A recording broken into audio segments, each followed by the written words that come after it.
Hi friends, कशा आहात तुम्ही? मजेत ना? माझ्या यूट्यूब चॅनलमध्ये तुमचे स्वागत आहे. तर आज आपण एकदम वेगळी आणि युनिक रेसिपी बघणार आहोत. एकदम हेल्दी अशी ही रेसिपी आहे. तर चला रेसिपीला सुरुवात करूया. तर हे बघा, हे गहू आहेत आणि हे मी दिवसभर पाण्यामध्ये भिजत घालून रात्री पाणी निथळून एका कापडामध्ये मोड आणण्यासाठी बांधून ठेवलेले होते. आपण मटकीला मुगाला जसे मोड आणतो ना, तशाच प्रकारे हे मोड आणलेले आहेत.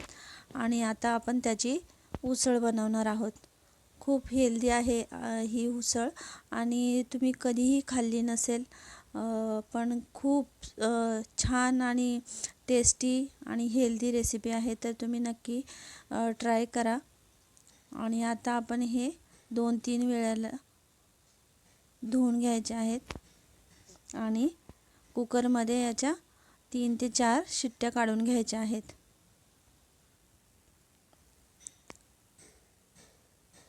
हे बघा, 1.5 ग्लास पाणी घातलं मी आणि थोडंसं मीठ घालून 3 ते 4 शिट्ट्या आणून घ्यायच्या आणि नंतर आपण याची फोडणी करून घेणार आहोत. तर हे बघा, चांगले शिजलेत आपले गहू आणि पाणी काढून फक्त आपल्याला गहूच वापरायचे आहेत. आणि ते पाणी आपण दुसरी कशाची आमटी केली तर त्यामध्ये त्याचा वापर करू शकता किंवा भाकरी बनवण्यासाठी टाकून देऊ नये ते पाणी. खूप हेल्दी आहे म्हणून. आणि चला आता आपण फोडणी करून घेऊया. तर लोखंडी कढईमध्ये मी 3 ते 4 चमचे तेल घेतलेलं आहे. तेल गरम झालंय आता मस्त. त्यामध्ये 1 चमचा आपण मोहरी घालायची. मोहरी चांगली तडतडू द्यायची. मस्त तडतडली की मग आपण त्यामध्ये 1 चमचा जिरं घालायचं. मटकीची उसळ बनवतो ना आपण, त्याच प्रकारे ही उसळ आहे. तुम्ही एकदा नक्की ट्राय करून बघा, तुम्हाला खूप आवडेल याची मला खात्री आहे. हे बघा, जिरंसुद्धा मी टाकलेलं आहे. जिरं चांगलं तडतडलं की मग कढीपत्ता, आलं लसणाची पेस्ट घालायची आणि चांगलं परतून घ्यायचं. आणि आता आपण एक कांदा बारीक चिरून घ्यायचा आणि तो घालायचा आहे.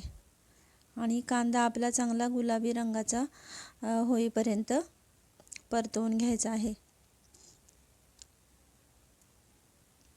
खूप साधी सोपी रेसिपी आहे, पण खूपच हेल्दी आहे.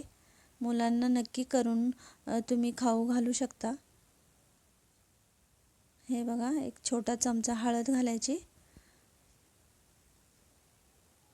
आणि हा कांदा लसूण मसाला आहे घरचा, तो 2 चमचे मी घातलेला आहे. तुम्ही तुमच्या आवडीनुसार तिखटाचं प्रमाण कमी जास्त करू शकता. आणि आता 1 टोमॅटो मी बारीक चिरून घेतलेला होता, तो आता त्यामध्ये घालून चांगलं परतून घ्यायचं.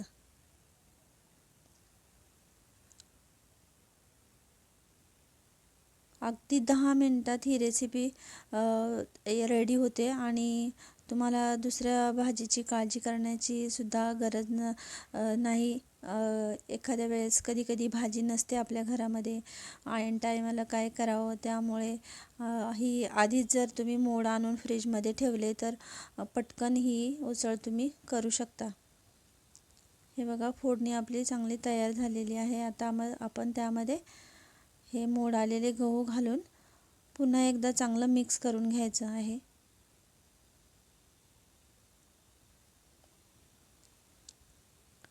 लोखंडी कढईमध्ये केलं आहे आपण, त्यामुळे याची पौष्टिकता अजूनच वाढलेली आहे.